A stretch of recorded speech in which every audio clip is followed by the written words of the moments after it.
ഈജിപ്തിലെ മമ്മീസും അവരുടെ after death പ്രോസസ്സും വളരെ ഇൻട്രസ്റ്റിംഗ് ആണ്. ഇത് ഭൂമിക്കടിയിലുള്ള ഒരു ടൂമ്പിലേക്ക് ഇറങ്ങുന്ന രീതിയാണ്. നമ്മൾ തല കുനിച്ച് ഒരു ചെറിയൊരു തുരങ്കം പോലാണ് അതിൽ കൂടെ ഇറങ്ങിച്ചെല്ലണം.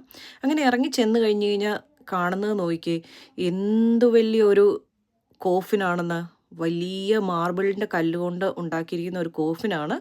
അതിൻ്റെ ലിഡ് അതിനേക്കാൾ കനമുള്ള വലിയൊരു ബ്ലോക്ക് ഓഫ് സ്റ്റോണ്.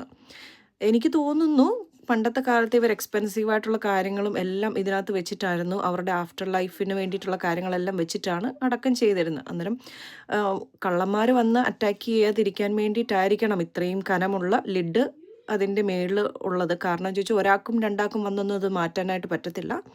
നല്ല എഫേർട്ട് തന്നെ വേണം. നല്ല മെഷീൻസോ അല്ലെങ്കിൽ അതെങ്ങനെയാണോ ചെയ്ത് ആ ഒരു ടെക്നിക്കില്ലാതെ ഇത് മാറ്റാൻ പറ്റത്തില്ല. അന്നേരം കള്ളന്മാരിൽ നിന്ന് പേടിച്ചിട്ടാവാം ഇത്രയും വലിയ ലിഡ് ഈജിപ്തുകാർ ഉപയോഗിച്ചത്.